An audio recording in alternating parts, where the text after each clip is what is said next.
What is going on, everybody? Welcome to the latest episode of Behind Enemy Lines, a Texas A&M football podcast. I am Tony Catalina, alongside a very special guest, another one. It's 3 weeks in a row. I've been able to get some great guests for everybody. I got Cole Thompson here from SEC Unfiltered. Cole, first off, thank you very much for joining us, man. Tony, listen, I love the Aggies. I'm not sure if they still love me for my time covering the team as a beat reporter down there, but you know what? I always try to sell them on positivity and reality. And here's the bottom line.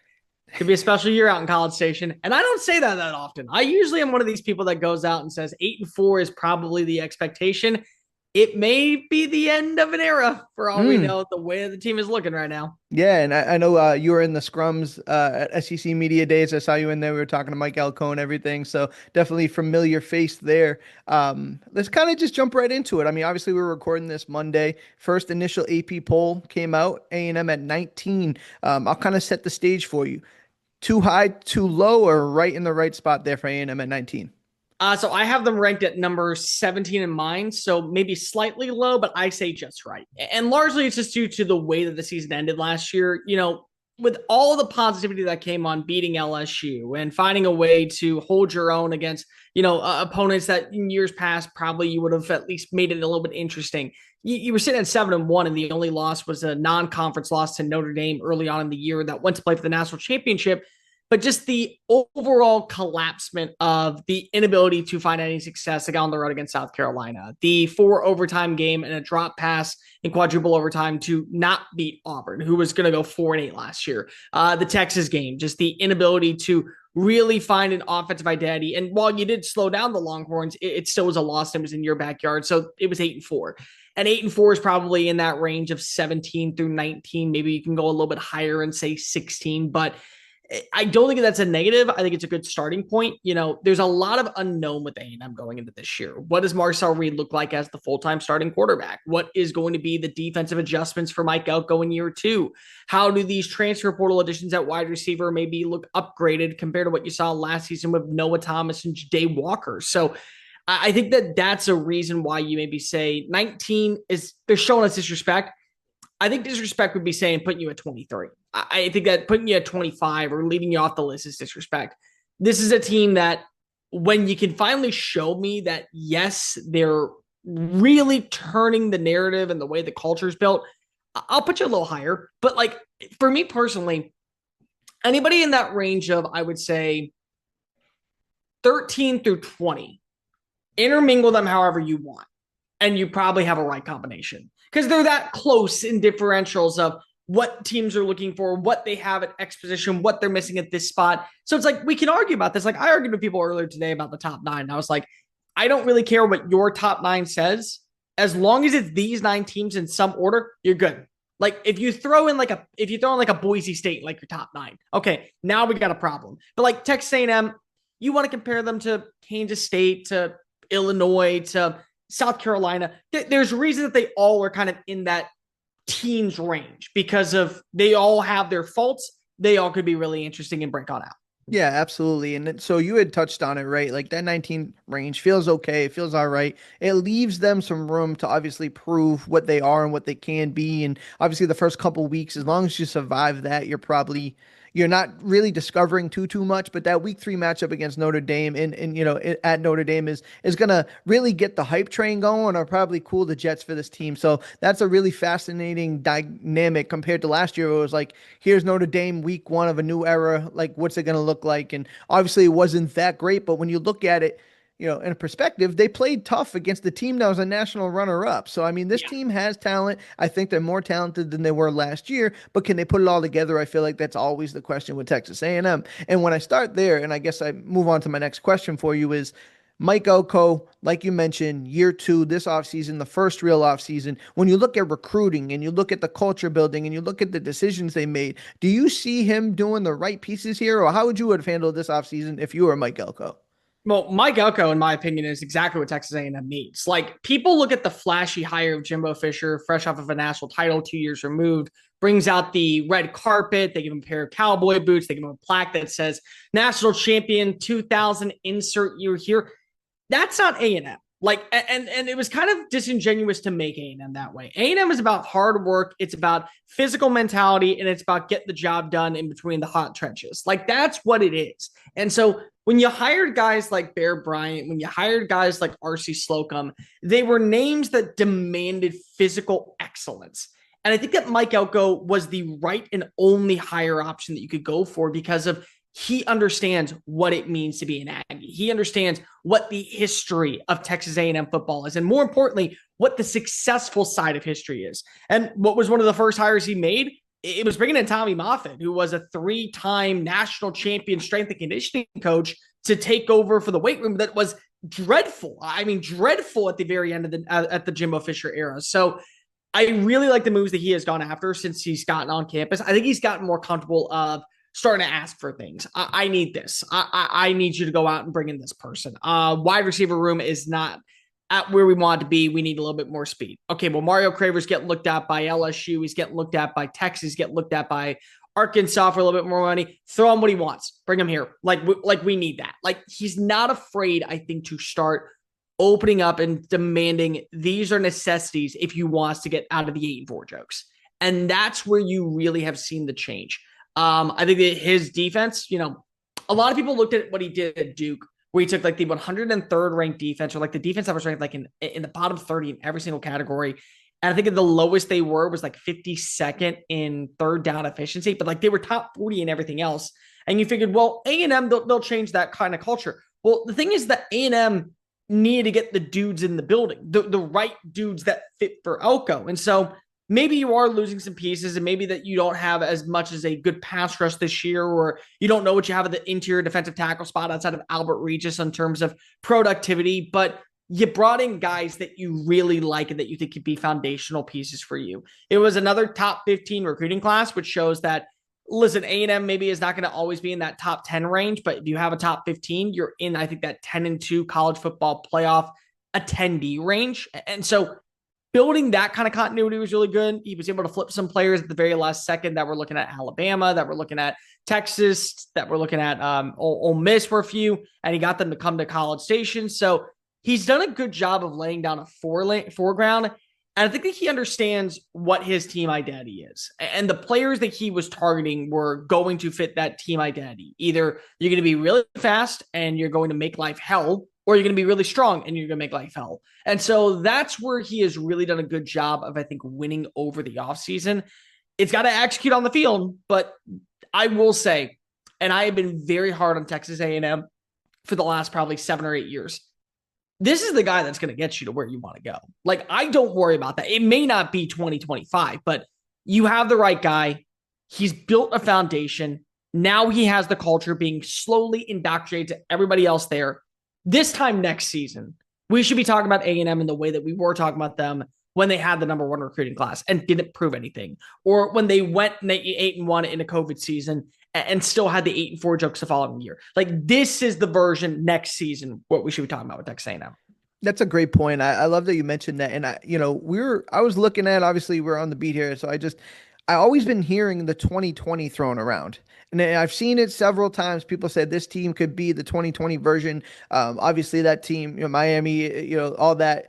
Do you see that potential from this team? Is that a ceiling? Is that an expectation? Is that something that's achievable in 2025? So the one loss, let's just start off there. I don't think this is an 11-1 team.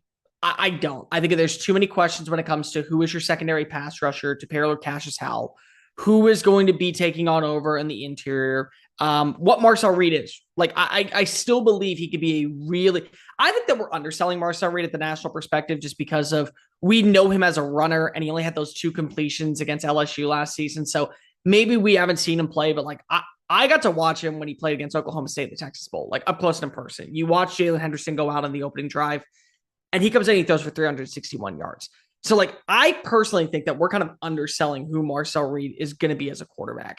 Now, in the terms of could they be that team that we're talking about as the last one into the college football playoff, like A&M was in 2020, or should have been, and they're maybe snubbed because of they give it to a Big 12 runner-up conference champion or an ACC conference champion? Yeah, I think so. It's a veteran offensive line with 4 stable returning starters and a 5th guy that has exceptional reps playing on the left tackle spot. It's 3 running backs, all fully healthy. And I think every single one of them would be starting for most teams in the conference and most teams in college football that don't include like a Notre Dame or a Penn State and what they got in the backfield. I think Casey Concepcion was arguably the best addition that not enough people are talking about because for my money, Marcel Reed can hit the home run ball, and you're going to get that with the Terry Bussey. You're going to get that with the Mario Craver. I want to see him hit the singles and the doubles, the 7-yard slant pattern, the 12-yard comeback route, the 15-yard curl, like deep curl. Like that's what I want. And that's where you're going to get the most value out of a Casey Concepcion, who people forget just 2 years ago was the ACC Freshman of the Year and was killing it at NC State, like putting up monster numbers as a freshman. I think they also have at least a defensive identity to where you can trust Mike Elko maybe is missing some pieces, but is not going to miss the type of attitude and kind of build them up because we've seen him work with very talented rosters and get them to a high-end level. Like they were, what was it, 2019? They were the number 2 run defense in the country. In 2020, they were the number 1 or number 2 scoring defense in the country. Like they had pieces that were at the same vicinity. I think that there are going to be some matchups that last season you lost that you could win because of it's in your backyard. The Auburn game early on in the season, you can win that game. The South Carolina game, you're going to have a healthy Le'Veon Moss. You're going to have a healthy Reuben Owens. Yeah, you could win that game, and they have to now come to your house when you came to their house last year.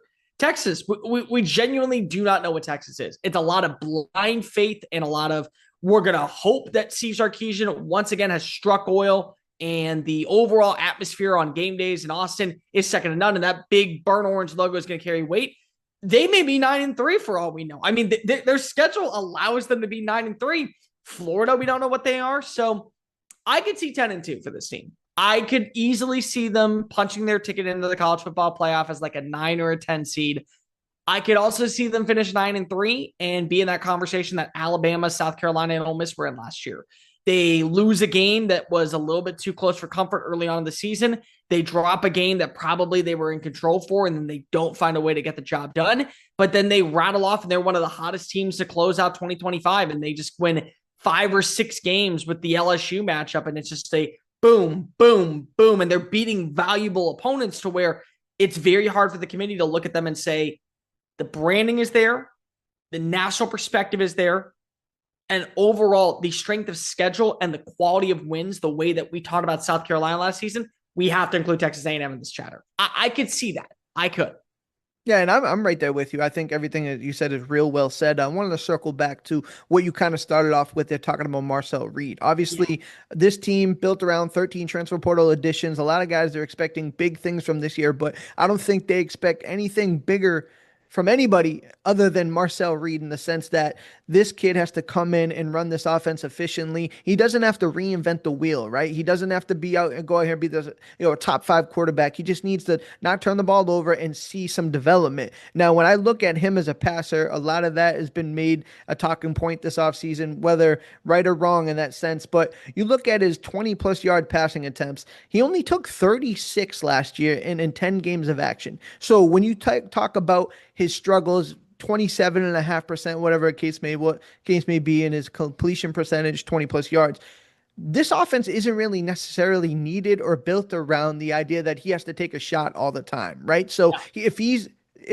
strong within the intermediate, the short, let their stable of running backs go, let their strong offensive line do their job. And they got some additions to tight end. I think I'm high on Nate Borcher from Nebraska, and I know Amari Niblack is more of that hybrid tight end wide receiver guy. And then they love Theo Ostrom. So there's some guys they love there. Thor. I couldn't never get his name right, so I just called him Thor because I knew there it you was go. sweet. Yeah. So they have pieces in place, and obviously a Colin Klein offense allows him to kind of be free. The RPO, the run first, the 38% of the time they're in 12 personnel type of stuff. So I say all that long-winded to say a lot of this is going to be on, can Marcel take a step? Where do you see Marcel in the grand scheme of everything? Is he going to be a top, half SEC quarterback? And if he is, what's that look like for A&M in 2025?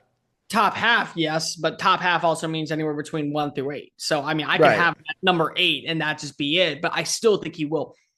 What was really interesting is that I remember last season we were talking about Marcel Reed and Connor Wigman, And I remember that Wigman won the starting job. And naturally, because of five-star quarterback, Cypress, Texas, played at Bridgeland, one of the most sought-after quarterback recruits in the country, he was always going to have the opportunity unless Marcel proved otherwise. But I remember sitting, reevaluating the film and going, this is an offense that's going to be better suited for Marcel Reed because the way Colin Klein calls shots and the way that Colin Klein trusts the run game. You notice a difference in week 3 when you couldn't have Connor play in that game. And they said last second, hey, going to Florida, kick ass. He did. And then you notice a huge jolt when they played against LSU. He's a better fit for the offense. He's had an entire offseason to start as QB1. There has not been a conversation of Miles O'Neill or one of the other young guys who are sitting in the wings or Jacob Zeno, who was really brought in just to be that veteran voice and that extra kind of coach on the field and a mentor type than he is an actual starting caliber quarterback. He's had the time to truly adapt and embrace everything that Klein needs for his offense to work.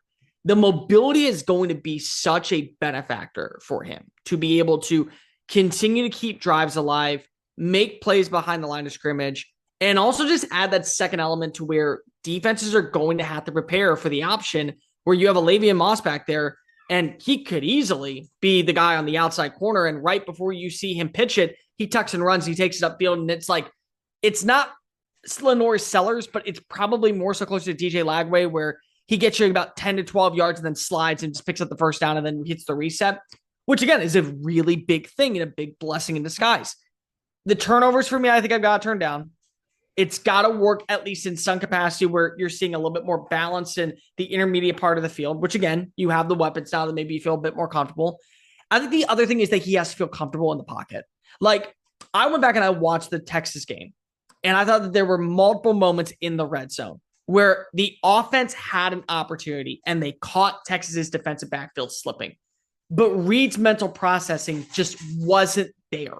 It wasn't at a point of where he immediately could feel now connect. It's an RPO.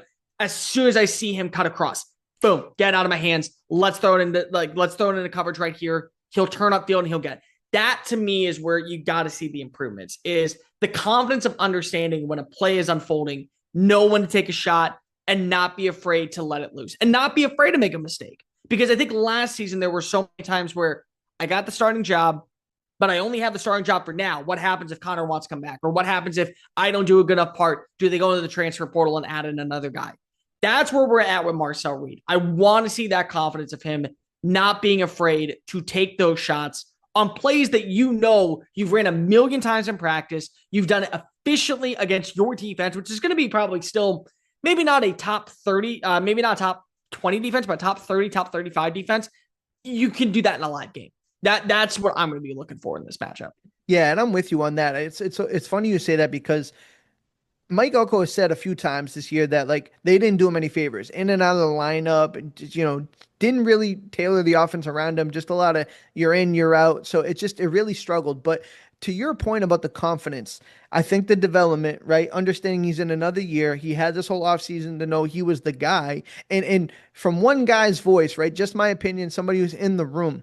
The first press conference he had when he stepped on the podium and he talked to the media for the first time, it was like the freest, most relaxed version of him I've ever seen. Like he was funny, he was candid, he was honest, he poked fun at him not being a passer, so to speak. Like it just reeked of a kid who's just like comfortable in his skin now. And last year with the tug and the pull and am I the guy, am I not the guy, it just never really gave him the chance to be comfortable. And so whether, that and 10 cents may give you a dime, but at the end of the day, if you got a quarterback who's comfortable and understands the offense, and Colin Klein's pulling it around him, that's got to account for something. So when I look at this A&M offense, barring injury, and we see things happen all the time, I just don't see how this offense won't be better. Right, just based on what they've done in the transfer portal, the offensive line being a whole year, younger or older, and Marcel just being more developed.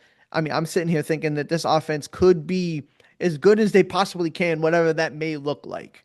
I believe that Texas A&M is going to lead the SEC in rushing this year, and largely that's due to the fact of having a mobile quarterback in Marcel Reed. And Texas fans are losing their mind at me. Like I married a person who is a Longhorn, but like besides that, I have no allegiance to either side. I call it as is. I just look at what you have in the running back room on paired with a healthy Ruben Owens, because people just seem to forget about who he was. Like, I didn't, because I got to see him up close when he was a freshman, and it was, you knew this kid was special. And then the injury occurred in practice last season, and he came back for, what was it, the last 2 games, or just the last game of the year, and that was all you got of him. So you're adding in him in a bowling ball that is Lavian Moss, that also, by the way, that bowling ball has track legs when you get him to the second and third level of the defense. If you leave him open, well, then he turns into Kirkland brand Usain Bolt, but he still is able to ricochet off of players, ricochet off of offensive linemen, and it looks stupidly, ridiculously fun because of just the way he's able to keep the motion moving. Amari Daniels is a really good third down back. EJ Smith out of the backfield is a nice change of pace back as a depth piece. And then you got Marcel Reed.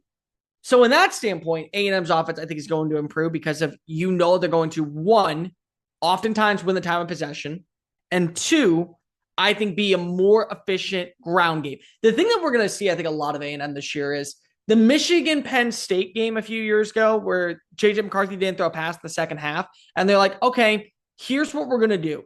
You can tell us that we are going to throw the football when you stop the run. And until then, we're going to run to the left, and we're going to run to the right. We're going to run it up, down, slantways, sideways, backwards, forwards, do a couple somersaults in it, and find our way into the end zone. We're going to win a football game.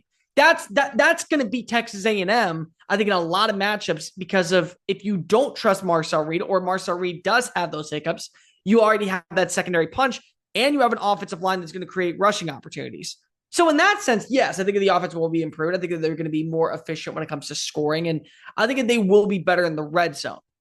But I am, and I've made a joke about this, I am a huge hockey fan. I love the NHL. It's one of my favorite just sports in general. And as somebody who grew up in Texas, I've been told for decades that a hockey team is coming to Houston, and that they have the funding, and they have the boosting, and they have all of the right pieces in place, and they have a board of directors, and they know who they're going to hire as a GM, and they get the logo. And I'm like, cool, I'll believe it when I see it. And that's Texas A&M. Because I hear all these things with the offense, I hear all these things with the offseason, I hear all these things about what we have seen change, and then I've watched them lose to Appalachian State. I mean, again, burn me once, that's fine. And I'm not ready to quit on A&M. I'm not. But I got to believe it to see it. I got to see it to believe it. And you're so right in that sense, and you set me up the perfect layup, because we talked about what they could be, we've talked about what they've done, but as you sit here, Cole, this is the final question I ask you, so I'll get you out on this. What do you actually see happening? Do you have a record? Do you have a 12? Are they one of the 12 teams? Are they a playoff team? Do they come up short? Where do you have this season going in your estimation? I'm going to release it, and I don't feel comfortable. I don't feel good about releasing it this way, but I do have A&M going 8-4. I feel like that I should have them at 9-3. I do. I feel like I should have them at 9-3. But a part of me is just I don't know what's going to happen. To me, one of the biggest games I look at is the Arkansas game. And the reason I mentioned the Arkansas game is because the Southwest Classic's not being played in Jerry World for the first time since 2014. Now you have to play Arkansas, a team that in several seasons took you to overtime or made it a one-possession game in their backyard. And last season, Tennessee, who was known for having a great rushing attack, a quarterback that when he was at his peak could end up beating you with his arm or his legs, and a solid defense, marched on in there and lost. That's Tennessee. I've heard a lot of same comparisons when it comes to Tennessee and Texas A&M this year. Great defense, incredible rushing attack, a quarterback that can beat you when he's on point, but he can also maybe be limited when he's not. You go play there. Is that a game that you lose? Is that a game that ends up coming back to bite you in the ass? What about the Missouri game?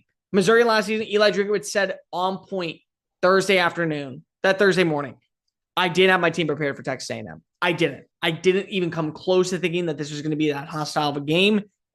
That was a moment that kept them out of the college football playoff race, because they would have been 10-2 if they won that game. Do you lose that matchup? What's South Carolina going to be? Again, Florida, what they're going to be. So right now, I think that they go 8-4. I think that if you can get past Missouri and Arkansas as those trap games that probably maybe derail your season just a little bit, I think that you can go 9-3. I think 9-3 is a very solid year for A&M. I think it's a good step in the right direction. I think that it would be really intriguing to see, are you sitting at 8-2 going into that last weekend in Austin? Because if you're doing that, And let's just say Texas is automatically guaranteed in the SEC championship. They've already beaten everybody. They don't have a single loss. I'm not saying they take their foot off the brakes, but I'm saying if you get out to a hot start, does that maybe change for Texas? We're already going to Atlanta. They're not. Whatever. Like it's a rivalry, and of course you don't want to ever lose that game. But maybe you would rather be more focused in on winning the SEC title, getting that first round bye. So a lot of things that go into there. I do think that they beat Notre Dame. I will say right now, I do think that week 3 game in South Bend, they're going to win that game.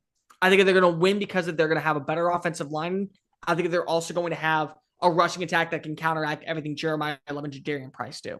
So again, it steps in the right direction. But Tony, to me, the biggest thing that I want to see from A&M this year to really buy in, I don't want to see you drop a game that you're supposed to win, because that is the Texas A&M culture of old that I just can't stomach. And everyone who has listened to your show and anybody who knows Texas A&M knows what I'm saying. I mean, I'm not trying to be rude, but like, you should never lose to Mississippi State in Starkville. I don't care what your quarterback situation is. You did that. You should never lose to an Auburn team that leads the SEC in takeaways. I mean, in turnovers. You shouldn't. And so this is what we're talking about with A&M. For me personally, you're winning the games that you're supposed to, and you're losing the games that are close calls. You do that, it's a different feel at 8-4. It's probably a lot better feel. I think 9-3 is probably the ceiling. I think 8-4 is the floor. But also, again, 8-4, the reason the jokes keep coming up is because that's what we consistently see. Yeah. Let me see a new narrative in with that, and I'll change my tune. Well said. And you know what? I'm right there with you. And everybody I spoke to has had the same type of stance on it. And it's not wrong. Like, we got to see it to believe it. I'm not going to put my neck on the line for a team that hasn't proven to be able to do this. I mean, the talent's there. They're going to have to show it. And so I haven't released what I'm going to pick for my record yet, but I'm probably hovering around the same thing. And I'm glad you mentioned the Notre Dame thing, because I thought I was going to be the only one who felt that way. Like, yeah, I understand what Notre Dame is. I understand how good the team is, and going in there will be it'll be a challenge, but I could see them winning that football game. And I haven't seen many people say that. So Cole, I'm glad you went out there and said that. But man, I really, really appreciate your time, Cole. Cole Thompson from SEC Unfiltered. Tell us where we can catch any of your other stuff. I know you got a few things going on. I want to make sure you get a plug out there for all of that.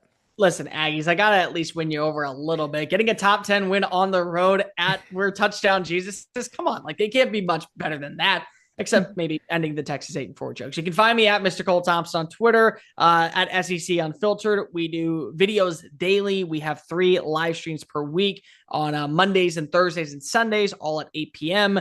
We got instant analysis shows. We got recruiting updates. We got a ton of other content. And again, if you want to just check out my work anywhere else, it's at Mr. Cole Thompson on social media. Cole, you're the best, man. I appreciate your time. Anytime, Tony.